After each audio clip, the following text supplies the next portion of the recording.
దానియేలు గ్రంథంలో చాలా మాటలు ఉన్నాయిలే, కానీ మనకు అవసరమైన ఒక మాట చూసుకుందాం. దానియేలు గ్రంథము 11వ అధ్యాయము 32వ వచనం చదువుతాను చూడండి. తమ దేవుని ఎరుగువారు బలము కలిగి గొప్ప కార్యములు చేసెదరు అన్నాడు. స్తోత్రం. ఏమన్నాడు? తమ దేవుని ఎరుగువారు బలము కలిగి గొప్ప కార్యములను చేసెదరు అన్నాడు. ఆ మాట ఎప్పుడన్నా ఆలోచించారా మీరు? గొప్ప కార్యాలు సాధించాలి అంటే గొప్ప దేవుణ్ణి నువ్వు ఎరిగి ఉండాలి. నువ్వు ఆయన్ని ఎంతగా ఎరిగి ఉంటావో నీకు తెలియకుండానే అంత గొప్ప కార్యములను నీవు సాధించగలుగుతావు. నీకు తెలియకుండానే అయిపోతుంది అది. దేవునికి స్తోత్రం కలుగును గాక. హల్లెలూయా. తెలుసా మీకు ఆ సంగతి? గొప్ప కార్యాలు సాధించాలని ఎంతమందికి ఆరాటం ఉంది? సూత్రం ఏంటంటే నువ్వు దేవుని బాగా ఎరుగు. నీ ఎడల ఆయన ఏమై ఉన్నాడో, ఆయన హృదయం ఏమిటో, ఆయన మనసు ఏమిటో నువ్వు ఎంతగా ఎరుగుంటావో, ఏమేమి ఎరగాలో తర్వాత చెప్తాను. ముందు దేవుణ్ణి ఎరిగితే ఏం చేస్తావో చెప్తున్నాడు ఇక్కడ. గొప్ప కార్యాలు చేస్తారట. దేవుణ్ణి ఎరుగువారు గొప్ప కార్యాలు సాధిస్తారు. ఒకటి. రెండవది, దేవుణ్ణి ఎరిగిన వారు ప్రతికూలతలలో సిగ్గుపడరు. దేవుణ్ణి ఎరిగిన వారు ఎన్ని అవమానములు ఎదురైనా సిగ్గుపడరు. మొదటిది ఏమన్నాను? బలము కలిగి గొప్ప కార్యాలు చేస్తారన్నాను. దేవుణ్ణి ఎరిగినోడికి బలం కలిగిద్ది. దేనికి అంటే గొప్ప కార్యాలు సాధించటానికి. ఆ బలం ఏ విధంగానైనా, అది శరీర బలమో, జ్ఞాన బలమో, బుద్ధి బలమో. ప్రపంచ ప్రఖ్యాతిగాంచిన శాస్త్రవేత్తలలో దాదాపు 80% మంది దేవుణ్ణి ఎరిగి సాధించినోళ్లే. నువ్వు వేసుకున్న చొక్కా కుట్టు మిషన్ కనిపెట్టినోడి దగ్గర నుంచి నువ్వు ఎగిరే ఫ్లైట్ వరకు, పైకి ఎగిరేటువంటి ప్రయాణ మాధ్యమం వరకు, అన్ని దాదాపు చాలా వరకు బైబిల్ ఎరిగినోళ్ళు, దేవుని ఎరిగినోళ్ళు, వాక్యం చదివినోళ్ళు, చూపులకు పిచ్చోళ్ళ కనబడ్డోళ్ళు, శరీర బలహీనలు, వాళ్ళే కనుక్కుంది. మొత్తం వీళ్ళు రైట్ సోదరులు, ఇవి మొత్తం క్రిస్టియన్సే. చూడండి వాళ్ళని. నువ్వు పరిగెత్తితే వాళ్ళు ఏం చూస్తారు? అదిగో క్రైస్తవులే వాళ్ళు, యేసుప్రభుని నమ్ముకున్న వాళ్ళు.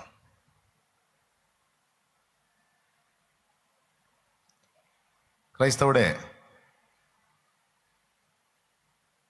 Printing machine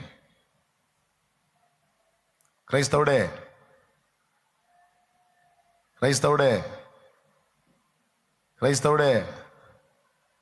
Thomas Alva Edison గురించి చాలాసార్లు చెప్పాను నేను మీకు.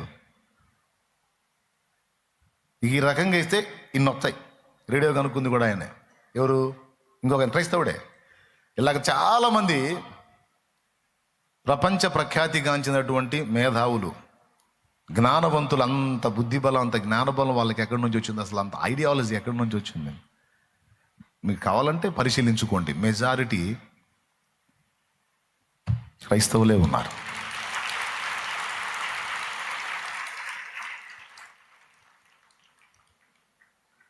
ఎలా వచ్చింది వీళ్ళకి ఆ ఐడియా, అంత జ్ఞానం, ఆ బలం ఎక్కడి నుంచి వచ్చింది? అందరూ ఆలోచించిన దానికి భిన్నంగా ఎట్లా ఆలోచించారు అంటే దేవుడిచ్చిన శక్తి అది.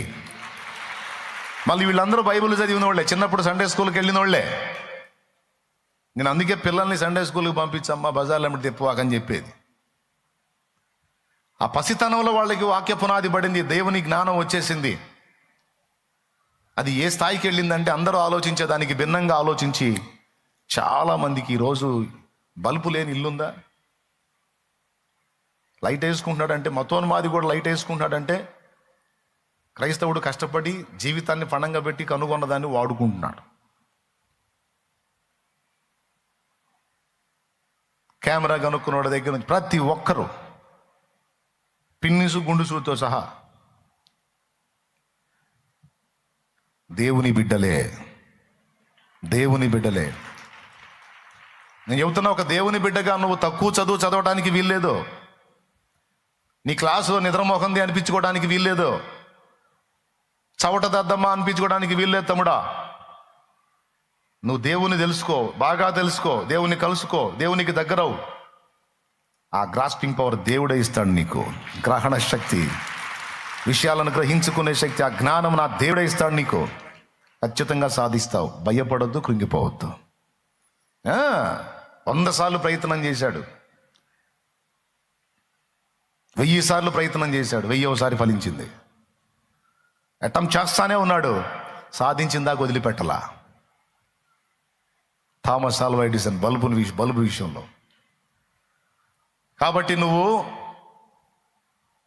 గ్రహింపగలిగి నేను చెప్పే మాట తీసుకొని దేవుణ్ణి ఎరిగి ఉంటే ఎవ్వరికి అందని జ్ఞానాన్ని నా దేవుడే నీకు ఇస్తాడు. మైండ్ పోయిద్ది, నువ్వు మాట్లాడినా మైండ్ పోయిద్ది. నువ్వు ఒక ఎత్తుగడ వేసినా అవతలవాడికి బొమ్మ కనపడిద్ది. అర్థమైందా? కొడితే ఇక మామూలుగా ఉండదు. ఊహించని కోటింగ్ అన్నమాట.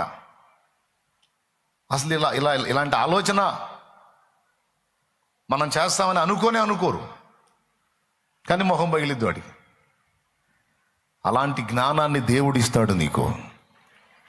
ఎవ్వడు కూడా ఎదురాడనటువంటి జ్ఞానాన్ని నీకు ఇస్తానన్నాడు. బిడ్డ, దేవుని బిడ్డ, నువ్వు చదువు మీద ఉన్నావా? అట్లయితే దీక్ష పూని చదువు, గొప్ప కార్యాలు సాధించినట్లు చదువు. భిన్నంగా కూడా ఆలోచించు. దేవుని బట్టి దేవుడిచ్చే ఐడియాలజీని అందిపుచ్చుకో. తప్పకుండా నీ చేత గొప్ప కార్యాలు సాధింపజేస్తాడు నా దేవుడు. అయితే షరతులు వర్తిస్తాయి. షరతు ఏమిటంటే నువ్వు దేవుణ్ణి ఎరిగి ఉండాలి. ఎంత బాగా ఎరిగుంటే అంత బాగా నీకు జ్ఞానం అబ్బుద్ది. దేవుని ఎరుగుట ముందు పరిశుద్ధ గ్రంథాన్ని ఎరుగు. పరిశుద్ధ గ్రంథంలో చాలా వరకు దేవుడు నీకు తను తాను బయలుపరుచుకున్నాడు. గ్రంథం మీద నీకెంత అవగాహన ఉంటుందో దేవుని మీద నీకంత అవగాహన ఉన్నట్టే. దేవుణ్ణి ఎరుగుండాలంటే ఏం చేయాలన్నా అనే డౌట్ వచ్చింది కదా. అందుకే మొదటి విషయంలో చెప్తున్నాను, దేవుని నువ్వు ఎంత ఎరిగి ఉండాలంటే అంతగా నువ్వు ధ్యానం చేయి బైబిల్ని.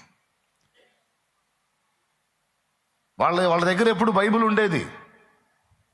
మైకేల్ ఫారడే గారి గురించి ఇందాక విద్యుత్ శక్తి, ఆయన రాజు సభలో ఉంటే, అది అక్కడ ఫోటో ఉంది చూడండి, ఆయన ప్రాక్టికల్గా తను కనుగొన్నటువంటి ఆ ఫార్ములాను చూపించాడు. రాజు పైన ఉన్నాడు సభలో. రాజుని అక్కడ ఉన్నటువంటి అధికారులను మొత్తాన్ని అక్కడే వదిలిపెట్టి తను చేయాల్సిన ప్రోగ్రాం గంట అయిపోయిన తర్వాత తను అక్కడ నుంచి వెళ్ళిపోతాడు. రాజు అందరూ పొగుడుతూ ఉంటారు, అబ్బా మామూలు విషయం కాదు, ఇది అద్భుతమైన ఆవిష్కరణ, అది అని చెప్పిన వాళ్ళు పొగుడుతూ ఉంటే ఆయన ఉన్నాడు అక్కడ. ఎక్కడికి వెళ్తాడు తెలుసా? చర్చికి వెళ్ళిపోతాడు. రాజు ఉన్న సభను వదిలిపెట్టి చర్చికి ఎవరన్నా పోతారా? కానీ మైకేల్ ఫారడే గారు వెళ్ళారు. ఎందుకో తెలుసా? ఇక్కడ ఈ గంట ప్రోగ్రాం అయిపోయిన మరో నిమిషం నుంచి అక్కడ తన మందిరంలో ప్రేయర్ స్టార్ట్ అయింది, ప్రార్థన స్టార్ట్ అయింది. అందుకని రాజుల్ని ఆ వేదిక మీదే వదిలేసి రాజుల రాజైన వాని సన్నిధికి పరిగెత్తాడు.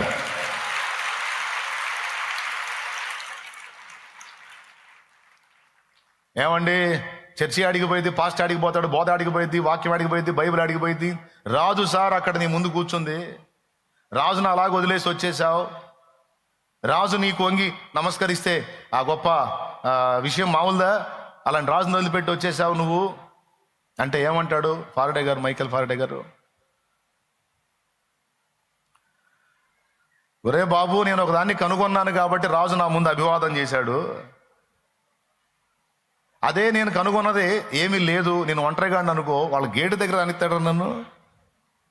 అలా రాజును చూడటానికి కుదిరిద్దా? నాకు కుదరదు కదా. కానీ నాకేమీ తెలియనప్పుడు, ఏమీ తెలియని ఒక బికారిగా నేను ఉన్నప్పుడు, ఇదిగో నా రాజు నన్ను రానిచ్చాడు. నేను ఏడుస్తుంటే, పిచ్చోడిని ప్రభా, జ్ఞానశూన్యుని ప్రభా అని ఏడుస్తుంటే, నా రాజు నన్ను దగ్గరికి తీసి కన్నీరు తుడిచి ఈ మేధాశక్తి నా రాజు నాకు ఇచ్చాడు. ఈరోజు రాజులు నా కాలు మొక్కుతున్నారంటే దానికి కారణం వాళ్ళు గొప్పతనం కాదు, వాళ్ళు గొప్పవాళ్ళే కాదురా నాయన, నా దేవుడు నన్ను అలా చేశాడు. లేకపోతే వాళ్ళు నన్ను ఎందుకు పట్టించుకుంటారు? ఈరోజు నీకున్న ఉన్నత స్థానాన్ని బట్టి ఎవరైనా నిన్ను పొగడొచ్చు, గణపరచొచ్చు, నీకు బ్రహ్మరథం పట్టొచ్చు. ఏమీ అతిగతి లేని స్థితిలో కూడా నిన్ను ప్రేమించి నీకై ప్రాణం పెట్టిన రాజు నా యేసు రాజు. అందుకే వాళ్ళు అంత గౌరవం ఇచ్చారు దేవునికి. రాజుని కూడా లెక్క చేయలేదంటే చూడు. రాజు తలుచుకుంటే ఏమైనా చేయొచ్చు, ఆయన ఏమైనా చేసుకున్నావు, నా దేవుని సెలవు లేకుంటే ఏం చేయలేవు. నేను కనుగొన్నాను ఒక అద్భుతమైన విషయాన్ని, పో పండగ చేసుకో, అది నీ టైంలో జరిగింది, ధన్యుడివి పో అని ఒకటి కనుపెట్టి ఆడబడేశాడు. ఎవరిచ్చారు అదంటే నా యేసు. ఆ జ్ఞానం నా దేవుడు ఇచ్చింది. ఎంత గొప్ప విషయం ఉంటుంది. చుట్టాలు వస్తే సన్నిధి ఎగ్గొడతాం మనం. వాడు ఎప్పుడూ 6 సంవత్సరాలకు ఒకసారి కనపడేవాడు వచ్చి ఉరు రాకరాకొచ్చావు, ఈ పూట ఏం పోతాలే ఆగుతాలే అన్నది నిద్రమోహం వేసుకొని. వాడు 6 ఏళ్లకు ఒకసారి వచ్చాడు, కానీ నీకోసం ఇక్కడ యేసయ్య వచ్చి కూర్చున్నాడు. నా బిడ్డ వస్తుంది, నా బిడ్డ వస్తాడని. అవునా? ఎవరికి ప్రయారిటీ ఇవ్వాలి, ఎవరికి విలువ ఇవ్వాలి? ఏం ఎరుగున్నావు నువ్వు దేవుణ్ణి? నీకు తెలుసా? ప్రతి ఆదివారం వచ్చి కూర్చుంటాడు ఆయన. ప్రార్థనా సమయం అందు వచ్చి కూర్చుంటాడు. కూర్చున్న ప్రతిసారి ఎటు చూస్తాడో తెలుసా? వచ్చిన వాళ్ళందరినీ చూసి సంతోషపడతాడు. ఇంకా రాని బిడ్డ వైపు చూస్తాడు. ఫలానా బిడ్డ రాలేదే, ఫలానా బిడ్డ రాలేదే, ఫలానా బిడ్డ రాలేదే, ఫలానా బిడ్డ రాలేదే. నీకు ఆ మనుషులు ఎక్కువ, నా దేవుడు ఎక్కువ? 2:30-3 గంటలు వచ్చి నీ కోసం చూసి చూసి చూసి వెళ్తాడు ఆయన. ఎంత మర్యాద, ఎంత అగౌరవం. కానీ అవేవి లక్ష్య పెట్టకుండా దేవునికి ప్రయారిటీ ఇచ్చారు కనుక వాళ్ళు ప్రపంచం మేధావులు అయ్యారు. వాళ్ళు పోయి 100 సంవత్సరాలైనా సరే వాళ్ళ గురించి ఈరోజు మనం మాట్లాడుకునే స్థాయిలో వాళ్ళు ఉన్నారంటే దేవునికి వాళ్ళు ఇచ్చిన మర్యాద, గౌరవం అది. దేవుని తర్వాతే ఎవడైనా ఏదైనా. నా దేవుని సమయం దేవునిదే, ఇంకా దానికి అడ్డొస్తే ఎవరిని లెక్క చేయననే పట్టుదల. ఎందుకు? దేవుణ్ణి ఎరుగున్నారు వాళ్ళు. ఆయన ఏంటో తెలుసు, ఆయన జ్ఞానం ఏంటో తెలుసు, ఆయన బలం ఏంటో తెలుసు. ఆయన తలుచుకుంటే గొర్రెలు కాసేవాడిని రాజుని చేయగలుగుతాడు, చక్రవర్తిని గడ్డి తినే పశువుని కూడా చేయగలుగుతాడని వాళ్ళకి తెలుసు. హల్లెలూయా. ఏం చేస్తాడు ఆయన తలుచుకుంటే?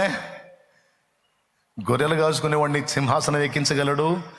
చక్రవర్తి అంటే తెలుసా? రాజుల మీద పైన చక్రవర్తి. ఆ రాజుల మీద పైన ఉన్న చక్రవర్తిని కూడా, నెబుకద్నెజర్ చక్రవర్తిని 7 ఏళ్ళు గడ్డి తినే పశువులా మార్చాడు. అది చేయగలడు, ఇది చేయగలడు. ఏదైనా చేయగల నా దేవుడు ప్రభు అని వారు ఎరిగారు. బిడ్డలారా. ఆయన బలం ఏంటో వాళ్ళకి తెలుసు, ఆయన జ్ఞానం ఏంటో వాళ్ళకి తెలుసు. అందుకే వాళ్ళు ఆయనకే ప్రథమ స్థానం ఇచ్చారు. అలాగున నీవు కూడా పరిశుద్ధ గ్రంథానికి టైం ఇవ్వు, ధ్యానించు. ఇది చదివితే నా సబ్జెక్టుకి దీనికి ఏం సంబంధం అనొద్దు. నువ్వు చదివే సబ్జెక్టు ఆఫ్టర్ ఆల్ దీని ముందు. అది ఏ అంత సబ్జెక్ట్ అయినా సరే ఆఫ్టర్ ఆల్ దీని ముందు. భూలోకంలో ఏ స్టడీ అయినా సరే దీని ముందు ఆఫ్టర్ ఆల్. దీనికి మించినటువంటి చదువు లేదు, దీనికి మించిన జ్ఞానము లేదు. ఆల్బర్ట్ ఐన్స్టీన్ ఏమన్నాడు చూడు, బైబిల్ ఒక మహాజ్ఞాన ఖని, దానిని ప్రతిరోజు చదవాలి. ఆల్బర్ట్ ఐన్స్టీన్, ఆయన చనిపోయిన తర్వాత ఆయన బ్రెయిన్ టెస్ట్ చేశారు. ఆయన ఒక యూదుడు. ఆయన కనుగొన్నటువంటి సిద్ధాంతం అంత గొప్పది.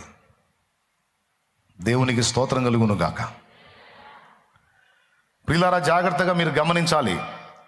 దేవుణ్ణి ఎరిగినవాడు బలము కలిగి గొప్ప కార్యములు సాధిస్తాడు. ఆ బలము కలిగి గొప్ప కార్యాలు సాధించాలంటే దేవుని ఎరిగి ఉండాలి. దేవుని ఎరిగి ఉండాలంటే ముందేం చేయాలి? దేవుని గురించి మనకు ఆమూలాగ్రం చాలా వరకు వివరించిన పరిశుద్ధ గ్రంథాన్ని ధ్యానించాలి. అర్థమైందా చెల్లి? చదువుతున్న పిల్లలు, యవనస్తురాళ్ళు, పెద్ద వయసు వాళ్ళు కూడా చెప్తున్నాను నేను.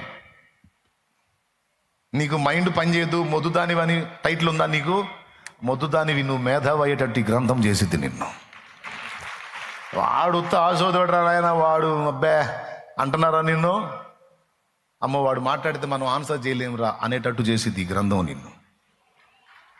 నేను చెప్పే జోక్ కాదు, ఇది నమ్మితే నువ్వు ఫాలో అవు, చూడు. తర్వాత దేవుని తెలుసుకో, నువ్వు ఆయన బలము తెలుసుకో, జ్ఞానము తెలుసుకో, ఆయన నీ విషయంలో ఏమై ఉన్నాడో తెలుసుకో. అది తెలుసుకోవాలని దేవుడు కోరుకుంటున్నాడు.